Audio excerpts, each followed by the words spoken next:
નમસ્કાર વિદ્યાર્થી મિત્રો, ધોરણ 12 માં આપણે બીજું ચેપ્ટર સપુષ્પી વનસ્પતિમાં લિંગી પ્રજનનનો અભ્યાસ કરીએ. હવે એમાં આપણે આગળ જે ટોપિકનો અભ્યાસ કરી ગયા કે ભ્રૂણની જે નિર્માણની પ્રક્રિયા છે, ભ્રૂણકોષ ભ્રૂણના નિર્માણમાં કઈ રીતે મદદરૂપ થાય, એના પછી આપણે એવા ટોપિકની ચર્ચા કરી ગયા કે જ્યાં ભ્રૂણ નિર્માણ થયા પછી બીજનું સર્જન જે થતું હોય તો બીજમાં ભ્રૂણ ક્યાં આવેલું હોય, તેની રચના કેવી છે, તેની રચનામાં આવેલા બીજપત્રો, તેની ભ્રૂણધરી અને ફળની રચનાઓ વિશેનો અભ્યાસ આપણે જોયો. હવે આગળ આપણે એક નવા ટોપિકની અભ્યાસ કરવાની છે કે જે નીટ માટે મોસ્ટ આઈએમપી છે. એવા બે ટોપિક છે અસંયોગી જનન અને બહુભ્રૂણતા. એટલે આપણે અસંયોગી જનનનો જે ટોપિક જોઈએ કે અસંયોગી જનન એટલે કે જ્યાં સંયોગ નથી થતો છતાં પણ જનનની પ્રક્રિયા થાય, નિર્માણની પ્રક્રિયા થાય. એટલે બીજનું નિર્માણ થાય પરંતુ તેમાં કોઈ ફલનની કે જોડાણની પ્રક્રિયાઓ થતી નથી. જન્યુઓના જોડાણ વગર જ અહીંયા બીજના નિર્માણની પ્રક્રિયા થાય, ભ્રૂણના નિર્માણની પ્રક્રિયા થાય, જેને આપણે અસંયોગી જનન તરીકે ઓળખીએ. આ અસંયોગી જનનમાં એપોમિક્સિસ તરીકે ઓળખાય. અસંયોગી જનનને ઇંગ્લિશમાં એપોમિક્સિસ તરીકે ઓળખીએ અને એનો બીજો અર્થ એવો થાય અનિર્ભેળતા.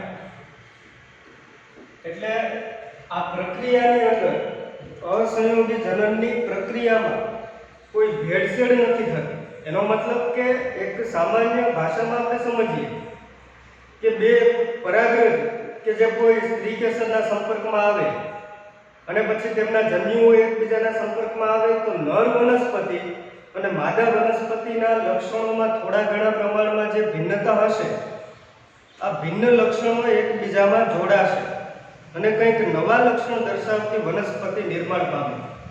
એટલે પિતૃઓ દ્વારા સર્જાતી સંતતિ આ લિંગી પ્રજનનને અંતે થોડા ઘણા લક્ષણોમાં ભિન્નતા દર્શાવશે. પરંતુ અહીંયા એવી કોઈ નિર્ભેળતાની વાત કરવામાં આવી છે. અનિર્ભેળતા એટલે કે અહીંયા કોઈ પણ પ્રકારનું તેમની સાથે જોડાણ નથી થતું. એટલે કે તેમની અંદર નરજન્યુ અને માદાજન્યુનું જોડાણ થયા વગર જ એમાંથી કોઈ વસ્તુનું નિર્માણ થતું હોય. એટલા માટે આપણે એને અસંયોગી જનન તરીકે ઓળખીએ. તો અસંયોગી જનનની પ્રક્રિયામાં ફલન વગર બીજ એટલે કે તેની અંદરના ભ્રૂણનું સર્જન થાય. આ પ્રક્રિયાને અસંયોગી જનન તરીકે ઓળખવામાં આવે. એટલે અહીંયા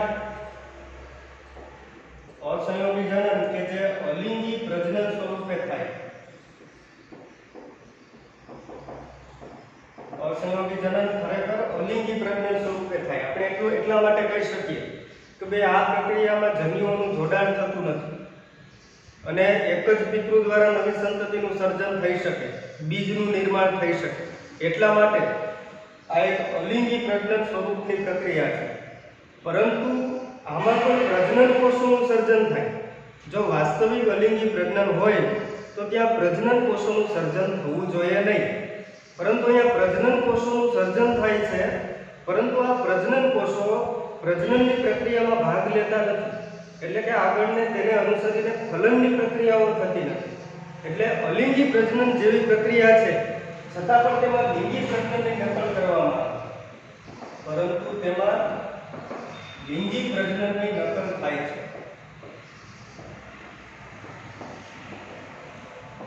કારણ કે આ પ્રક્રિયા રાજનની કોષોની મદદથી થાય. એટલા માટે તે લિંગી પ્રજનન ગણાવી શકીએ. પરંતુ આ પ્રક્રિયામાં એક જ પિતૃ ભાગ લેતા હોય અને ફલનની પ્રક્રિયાઓ ન થતી હોવાથી તેને અલિંગી પ્રજનન કહીએ. હવે આ પ્રકારનું અસંયોગી જનન જે વનસ્પતિઓમાં થતું હોય, જે વનસ્પતિઓ આ પ્રકારનું અલિંગી પ્રજનન દર્શાવતી હોય તેમને એપોમિક્ટિક વનસ્પતિ, એપોમિક્ટિક પ્લાન્ટ્સ તરીકે ઓળખવામાં આવે છે. અને આવી કેટલીક વનસ્પતિમાં સામાન્ય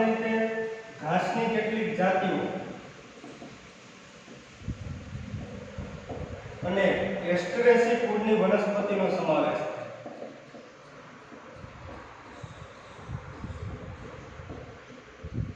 તો આવી કેટલીક વનસ્પતિઓ કે જે એપોમિક્ટિક પ્લાન્ટ્સ છે, એટલે કે અસંયોગી જનનની પ્રક્રિયાઓ દર્શાવે છે, કે જેને અસંગત જનની વનસ્પતિ પણ કહી શકીએ. એપોમિક્ટિક વનસ્પતિ ને તેના આધારે આપણે અસંગત જનની વનસ્પતિ તરીકે પણ ઓળખીએ. એટલે આ અસંગત જનન છે. હવે આમાં આપણે ઉદાહરણોની ચર્ચા કરીએ કે જે આ વનસ્પતિઓ અસંયોગી જનન દર્શાવતી હોય, તો આવી રીતે ફલન વગર બીજનું નિર્માણ કરવાની પ્રક્રિયા, એટલે કે અસંયોગી જનનથી બીજના સર્જનની કેટલીક રીતો છે, જેમાં આપણે પહેલા એવી કેટલીક રીતોની વાત કરીએ કે જ્યાં દ્વિકીય ભ્રૂણનું સર્જન થાય.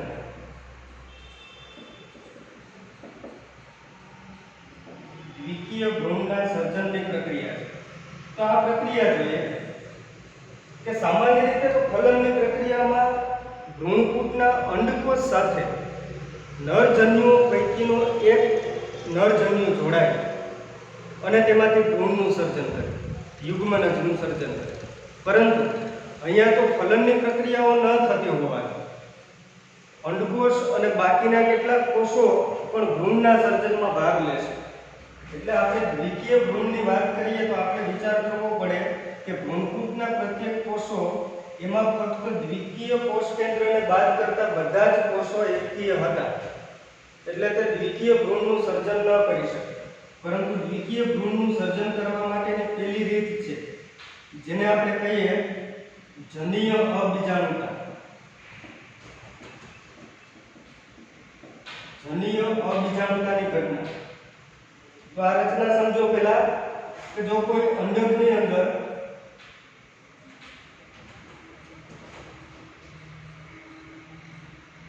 આ અંડકની રચના છે કે જ્યાં કેન્દ્રમાં પ્રદેહના કોષો અને તેની અંદર ગોઠવાયેલી હતી ભ્રૂણકૂટ પેશી. અને આ ભ્રૂણકૂટ પેશીમાં કોષોની ગોઠવણી કયા પ્રકારની હોય જેનાથી તમે પરિચિત છો,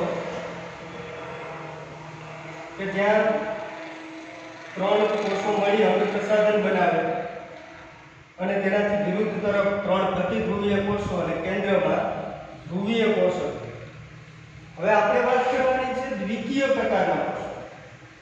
એટલે કે કેટલાક કોષો એવા છે કે જે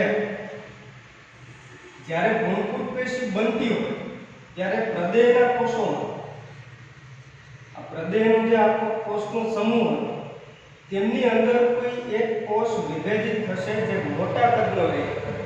આ જે મોટા કદનો વિભેદિત થયેલો કોષ જેને આપણે મહાબીજાણુ માતૃકોષ તરીકે ઓળખીએ. પ્રદેહની અંદર હાજર આ કોષને આપણે નામ આપેલું હતું મહાબીજાણુ માતૃકોષ. તો આની પ્લોઇડી છે 2n, એટલે કે દ્વિકીય પ્રકારનો કોષ હતો. હવે આ કોષ અધિકરણની પ્રક્રિયાઓ કરી અને તેમાંથી એક મહાબીજાણુનું સર્જન કરે છે. પરંતુ અહીંયા આવી પ્રક્રિયાઓ થાય તે પહેલા જ જનીય અબીજાણુતા દ્વારા અસંયોગી જનનની પ્રક્રિયાઓ થઈ શકે. એટલે કે પ્રદેહમાં હાજર એક વિભેદિત પ્રકારનો મહાબીજાણુ માતૃકોષ કે જે ફલન વગર ભ્રૂણનું સર્જન કરે, એટલે તેમાંથી નિર્માણ પામતો ભ્રૂણ પણ દ્વિકીય પ્રકારનો રહેશે. તો જનીય અબીજાણુતાની પ્રક્રિયા દ્વારા દ્વિકીય ભ્રૂણનું સર્જન થશે. એટલે આ ઘટના એવી છે કે જ્યાં અંડકમાં હાજર મહાબીજાણુ માતૃકોષ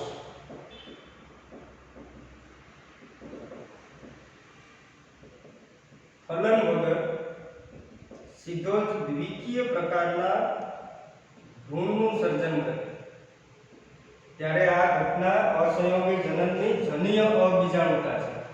કારણ કે ખરેખર આજે અહીં આપેલું છે જેને બીજાણુનું સર્જન કરવાનું હોય, મહાબીજાણુ માતૃકોષને બીજાણુનું સર્જન કરવાનું હોય, પરંતુ બીજાણુનું સર્જન થતું નથી. એટલા માટે તે અબીજાણુતાની ઘટના છે. અને જો બીજાણુનું સર્જન થયું હોય તો તેમાંથી ભવિષ્યમાં પ્રજનનના કોષોનું નિર્માણ, જનની કોષોનું નિર્માણ થવાનું. તે નિર્માણ પણ ન થતાં સીધું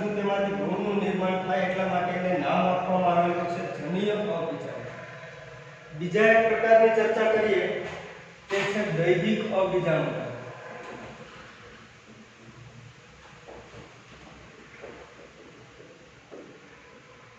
તો દૈહિક અબીજાણુતાની ઘટનામાં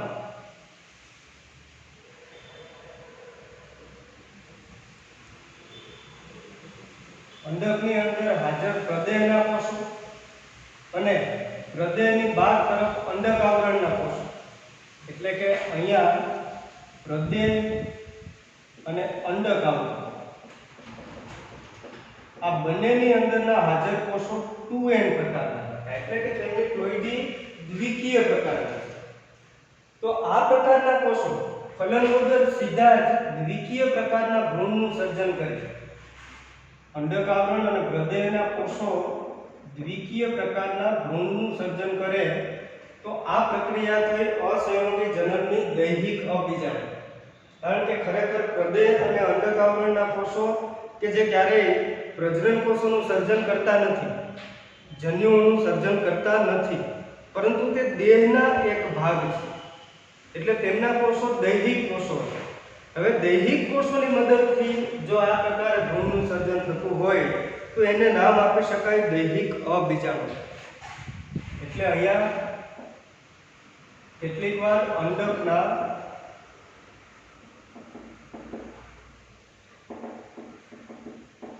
અંડક આવરણોના કોષો કે હૃદયના કોષો કે જે બંને દ્વિકીય પ્રકારના છે માંથી સીધું જ ભ્રૂણનું સર્જન થાય, ફલન વગર સીધું ભ્રૂણનું સર્જન થાય તો તે અસંયોગી જનન છે. હવે અહીંયા આપણે જે બે કેસ જોઈએ ત્યાં બંનેમાં દ્વિકીય પ્રકારના ભ્રૂણનું સર્જન થાય, એટલે નિર્માણ પામતી વનસ્પતિ દ્વિકીય પ્રકારની જ બનશે. પરંતુ કેટલાક એવા કેસ પણ વિચારીએ કે જ્યાં એકકીય પ્રકારના ભ્રૂણનું સર્જન થાય. તો કેટલીક વનસ્પતિઓમાં એકકીય પ્રકારના ભ્રૂણનું સર્જન થશે અને તે કઈ રીતે થાય તો તેના માટેની કેટલીક વિવિધ રીતો આપેલી છે. આપણે જેમ બે રીતો જોઈ, જનીય અબીજાણુતા અને દૈહિક અબીજાણુતા, તેવી રીતે ત્રીજો પ્રકાર છે કે જે એકકીય પ્રકારના ભ્રૂણનું સર્જન કરે છે તે છે એકકીય અસંયોગી જનન.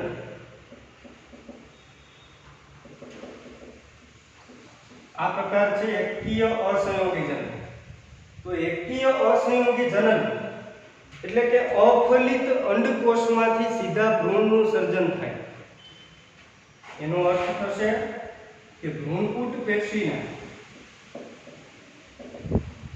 અંડકોષનું ફલન વગર ભ્રૂણમાં સર્જન થાય, કે ભ્રૂણમાં નિર્માણ પામે. તો અંડકોષનું ફલન થતું નથી, એટલા માટે આ અંડકોષ અફલિત પ્રકારનો જ છે. અફલિત અંડકોષ સીધા જ ભ્રૂણનું સર્જન કરી શકે. તો આ પ્રક્રિયામાં અંડકોષ કે જે એકકીય પ્રકારનો હતો અને તેમાંથી ફલન વગર કોઈ કોષના જોડાણ વગર સીધા જ ભ્રૂણનું સર્જન થાય તો નિર્માણ પામતો ભ્રૂણ કે જેની પ્લોઇડી 2n ટાઈપની હોય, દ્વિકીય પ્રકારનો એકકીય પ્રકારનો ભ્રૂણ સર્જાશે. એટલે અહીંયા નિર્માણ પામતા એકકીય પ્રકારના ભ્રૂણ એના જેવા બીજા કેટલાક ઉદાહરણ પણ છે કે જેને આપણે નામ આપીએ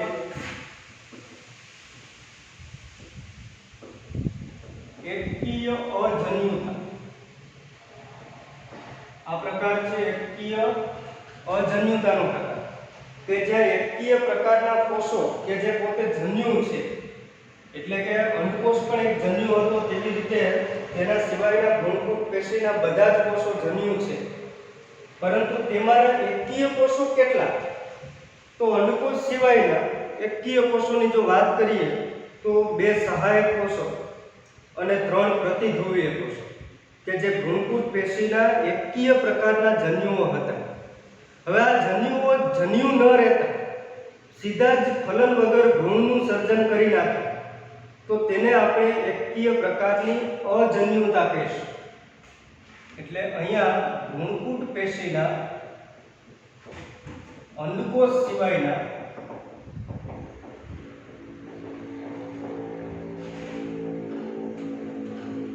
એકકીય જન્યુ કોષો દ્વારા ફલન વગર સીધું જ ભ્રૂણનું સર્જન થાય છે. તો અહીંયા નિર્માણ પામતો ભ્રૂણ પહેલાની જેમ એકકીય પ્રકારનો ભ્રૂણ રહેશે, કારણ કે કોષો એકકીય પ્રકારના હતા અને ફલન થયેલું નથી. તો જેવા હતા એ જ પ્રકારના કોષોમાંથી ભ્રૂણનું સર્જન થાય, એટલે ભ્રૂણ એકકીય પ્રકારનો રહેશે. તો સામાન્ય રીતે કયા કોષો આમાં સમાવેશિત થતા હોય? અંડકોષ સિવાયના એકકીય પ્રકારના કોષો, એટલે સહાયક કોષો કે જે એકકીય પ્રકારના છે, અને પ્રતિધ્રુવીય કોષો. પરંતુ અહીંયા દ્વિતીય કોષ કેન્દ્ર એટલે કે જે ધ્રુવીય કોષ હતો તેનો સમાવેશ આપણે નથી કરતા. ભલે તે જન્યુમાં સમાવેશિત છે, પરંતુ અહીંયા આ પ્રકારના કોષમાંથી ભ્રૂણનું સર્જન નથી થતું, કારણ કે તે કોષ પોતે બે એકકીય પ્રકારના કોષ કેન્દ્રો ધરાવતો હોય, એટલે કે દ્વિતીય પ્રકારનો કોષ હતો. એટલે તેને આપણે અહીંયા ધ્યાનમાં લેતા નથી. હજુ એક પ્રકાર વિશે વાત કરીએ. કે જે આ બધાથી કંઈક અલગ પ્રકાર છે, જેને આપણે નામ આપીએ બીજાણુજનકીય કલિકા.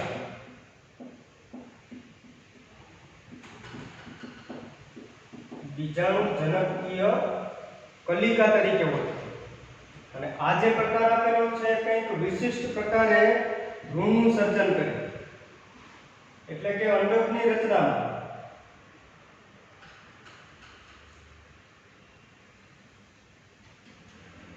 જે પ્રદેહના કોષો હોય છે,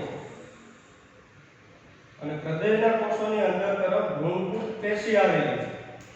પણ આ અંડકાવરણના કોષો અને પ્રદેહના કોષો બંને દ્વિતીય પ્રકારના કોષ છે, પરંતુ તેમાંથી અહીંયા ભ્રૂણનું સર્જન થતું નથી, કે પછી ભ્રૂણકુટ પેશીના કોઈ કોષોમાંથી પણ ભ્રૂણનું સર્જન થતું નથી. પરંતુ આ બધાથી વિશેષ ભ્રૂણકુટ પેશીની બહાર તરફ અને હૃદયની નીચે, ભ્રૂણકુટ પેશીની બહાર તરફ અને હૃદયની નીચે તરફ ઉપસેલા કેટલાક કોષ સમૂહ વિસ્તારો જોવા મળતા હોય, કે જે દ્વિતીય પ્રકારના છે, જેનું સ્થાન ખરેખર આવેલું છે ભ્રૂણકુટની બહાર, પરંતુ પ્રદેહનો વિસ્તાર નથી, પ્રદેહથી અલગ તરી આવતો વિસ્તાર છે. તેમના દ્વિતીય કોઈ કોષમાંથી ફલન વગર ભ્રૂણનું સર્જન થાય, જે કલિકા સ્વરૂપે અંદર તરફ ઉપસી આવે છે અને તેમાંથી ભ્રૂણનું સર્જન થાય, તેને આપણે બીજાણુજનકીય કલિકા કહીએ. અને આ પ્રકારને આપણે અપસ્થાનિક ભ્રૂણતા તરીકે દર્શાવીએ. અહીંયા ભ્રૂણ તો સર્જન થાય છે, પરંતુ ભ્રૂણકુટ પેશીની બહાર, તેનાથી દૂરના સ્થાને, એટલે આપણે તેને નામ આપીએ છીએ અપસ્થાનિક ભ્રૂણતા, અથવા તેને અંગ્રેજીમાં કહી શકીએ એડવેન્ટિવ એમ્બ્રિયોનિક.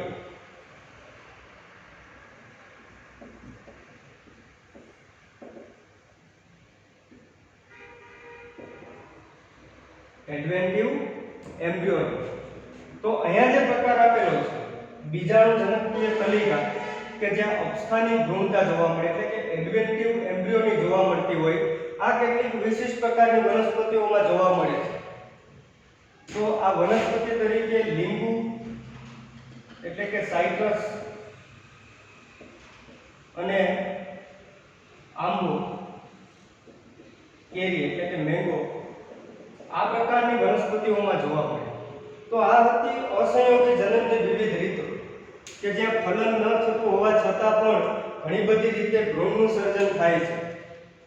તો એવું જરૂરી નથી કે જ્યારે અસંયોગી જનન થતું હોય ત્યારે લિંગી પ્રજનન નહીં થતું હોય, એટલે ફલનની પ્રક્રિયાઓ પણ થતી હોય, પણ તેની સાથે સાથે ઘણી વખત મોટા ભાગની આવા કુળની વનસ્પતિઓ કે જે અસંયોગી જનનની પ્રક્રિયાઓ પણ દર્શાવે છે. એટલે અસંયોગી જનનની પ્રક્રિયાઓ કેટલીક રીતે ફાયદાકારક પણ છે, તો કેટલીક રીતે તે નુકસાનકારક પણ હોય. અસંયોગી જનનનું સામાન્ય મહત્વ એવું છે કે અહીંયા અલિંગી પ્રકારે પ્રજનન થતું હોવાથી આ ક્રિયામાં નિર્માણ પામતી સંતતિ તેમના બધા જ લક્ષણો પિતૃઓને મળતા આવે છે, એટલે પિતૃઓના બધા લક્ષણો તેવી જ સ્થિતિમાં જાળવી રાખે છે. જ્યાં સુધી આવી ઘટનાઓ સતત બનતી રહેશે ત્યાં સુધી પેઢી દર પેઢી તેમના લક્ષણોનું સાતત્ય જળવાઈ રહેશે, તેમાં એક કન્ટિન્યુટી રહેશે, કોઈ ફેરફાર થતો નથી. એટલે કેટલીક ખૂબ જ સારા લક્ષણો ધરાવતી વનસ્પતિના લક્ષણો તમે તેમની સંતતિમાં એવા ને એવા જાળવી શકો છો. પણ બદલામાં એક નુકસાન એવું પણ થાય કે જો ત્યાં કોઈ લક્ષણોમાં ફેરફાર થતો ન હોય તો તેમાં જનીનિક ભિન્નતાઓ સર્જાઈ ન શકે. એટલા માટે ભવિષ્યમાં આ પ્રકારની વનસ્પતિઓમાં કોઈ ઉદ્વિકાસીય લક્ષણો જોઈ શકાતા નથી. આવો જ એક પ્રકાર આપણે બીજો જોઈએ અસંયોગી જનનના જેવો, જે છે બહુભ્રૂણતા.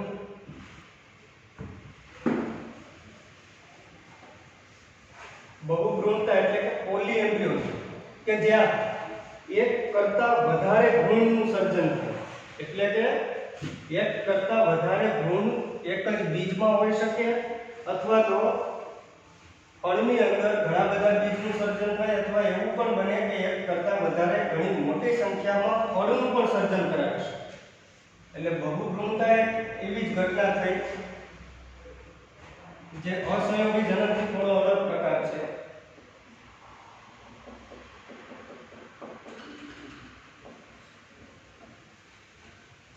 તો કેટલીક વનસ્પતિ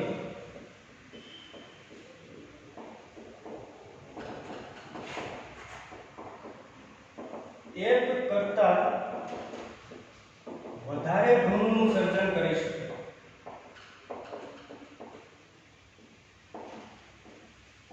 તો તેને બહુભ્રૂણતા તરીકે ઓળખાય. હવે આ ઘટનામાં અસંયોગી જનન જેવી રીત તો થઈ કે અહીંયા પહેલાની જેમ જ ભ્રૂણ બનવાની શક્યતાઓ ઘણા વિવિધ કોષોમાંથી હોઈ શકે, પરંતુ ત્યાંની જે પ્રક્રિયા હતી અસંયોગી જનનમાં તે ફલન વગરની હતી. ને અહીંયા જો ભ્રૂણનું નિર્માણ થશે તો ફલનની પ્રક્રિયાને અનુસરીને જ થશે, ફલન બાદ ભ્રૂણનું નિર્માણ થશે. તો આવી કેટલીક વનસ્પતિઓ કે જેમાં બહુભ્રૂણતા નોંધાય છે, આ વનસ્પતિ છે આંબો, લીંબુ, નારંગી, ડુંગળી, મગફળી જેવી કેટલીક વનસ્પતિઓમાં બહુભ્રૂણતા નોંધાય છે. તો બહુભ્રૂણતાની કેટલીક રીતો છે કે અલગ અલગ રીતે બહુભ્રૂણતા સર્જાતી હોય તો કઈ રીતે સર્જાય છે તે આપણે જોઈએ. તો કેટલીક વનસ્પતિમાં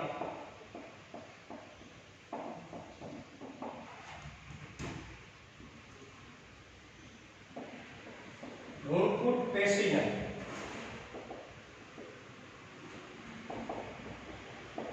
એક કરતા વધારે અંડકોષમાં, કેટલીક વનસ્પતિમાં ભ્રૂણપૂટની અંદર એક કરતા વધારે અંડકોષ જોવા મળતા હોય. તો જો અંડકોષની સંખ્યા વધારે હોય તો ત્યાં ફલન બાદ ભ્રૂણની ઘટનામાં ભ્રૂણ બનવાની પ્રક્રિયા પણ વધારે થશે, એટલે એક કરતા વધારે ભ્રૂણનું સર્જન થઈ શકે.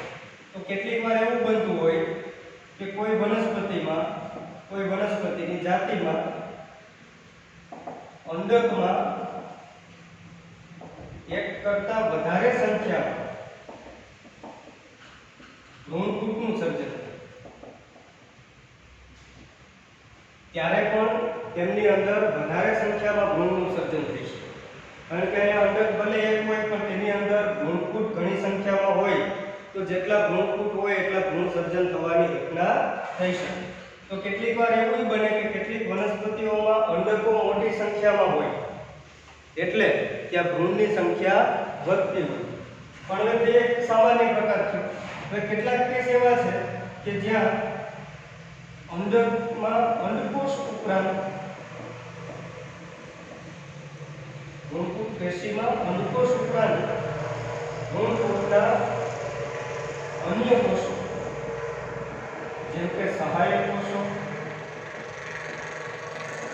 કે પ્રતિધ્રુવીય કોષો દ્વારા ફલન થઈ અને ભ્રૂણનું સર્જન થઈ શકે. વેગ કેસ એવો વધે કે જ્યાં ભ્રૂણપૂટ ઉપરાંત ભ્રૂણપૂટ પેશીમાં જે ભ્રૂણનું સર્જન થશે તેના ઉપરાંત અંડક આવરણ કે પ્રદેહના કોષો દ્વારા ભ્રૂણનું સર્જન થાય. આવી ઘટનામાં પણ ઘણી સંખ્યામાં ભ્રૂણનું સર્જન થઈ શકે. હવે અહીંયા મોટી સંખ્યામાં ભ્રૂણનું સર્જન થતું હોય કે જે સામાન્ય રીતે આ પ્રકારની વનસ્પતિઓમાં આપણે જોઈ શકીએ, લીંબુ, આંબો, નારંગી વગેરેમાં, કે જેથી મોટી સંખ્યામાં બીજ અને ફળ મેળવી શકાતા હોય. એટલા માટે આ એક ફાયદાકારક ઘટના પણ છે કે જેનો સંકર જાતોની અંદર ઉપયોગ કરવામાં આવે કે ઉત્પાદકતાને ઘણી બધી ઊંચી લાવવા માટે તેનો ઉપયોગ કરવામાં આવે. હવે આપણે એક વાત કરીએ, સંકર જાતો એટલે કયા પ્રકારની હોય કે જેમાં લક્ષણોમાં વધુને વધુ સારા લક્ષણો મેળવી અને કોઈ સારી સંતતિ, ઉચ્ચ કક્ષાની સંતતિનું સર્જન કરવાની ઘટનાથી આ રીતે સંકર જાતો મેળવવામાં આવે. હાઇબ્રિડ પ્લાન્ટ્સ કહેવાય કે જે ઉત્પાદકતા ઊંચી લાવે છે. તો અસંયોગી જનનની મદદથી પણ સંકર જાતો મળી શકે કે કોઈ લક્ષણોમાં પહેલેથી જ ખૂબ જ સારા લક્ષણો ધરાવતી વનસ્પતિ હોય તો એમના લક્ષણો એવા ને એવા જાળવી રાખવા માટે ઘણા બધા પ્રયત્નો કરાતા હોય, અથવા તો બે ભિન્ન જુદી જુદી વનસ્પતિઓ હોય કે જે પૈકી ઘણા સારા લક્ષણો હશે તેમને બંનેને સંયોગ કરી, એકત્રિત કરી અને તેમાંથી વધુ સારા લક્ષણ ધરાવતી વનસ્પતિ મેળવવી કે જેને સંકર જાત કહેવામાં આવે. તો આવા હાઇબ્રિડ્સ બનાવવા માટે આપણી પાસે, ખેડૂતો પાસે સંકર જાતના બીજ હોવા જોઈએ. તો આવા સંકર બીજો મેળવવા માટે, ઉત્પાદકતાને ઊંચી લાવવા માટે સંકર બીજોની જરૂરિયાત તો હોય, પરંતુ આવા સંકર બીજોની કિંમત પણ વધારે હોય. એટલે તે એક ખર્ચાળ પ્રક્રિયા છે.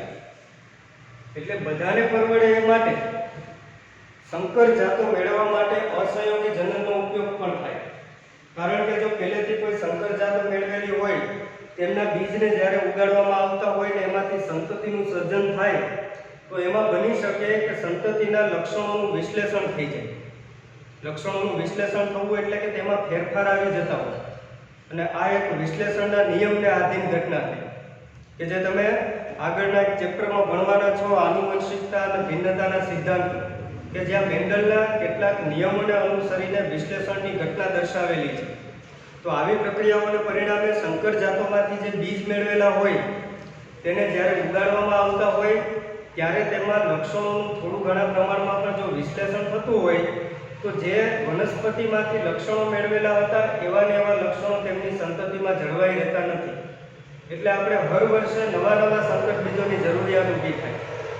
પણ જો આવું ન કરવું હોય તો એમના સ્થાને કોઈ ઉચ્ચ લક્ષણો ધરાવતી વનસ્પતિ કે જેમના લક્ષણો ખૂબ જ સારા છે તેમને એવા ને એવા જાળવી રાખવા હોય ને હર વર્ષે આ પ્રકારનો પાક આપણે એ જ રીતે મેળવી શકીએ, એ માટે ત્યાં અસંયોગી જનન ખૂબ જ મહત્વની પ્રક્રિયા છે કે જેથી તેમાં કોઈ ફેરફાર ન થતો હોય, ત્યાં લક્ષણોનું વિશ્લેષણ ન થઈ શકે.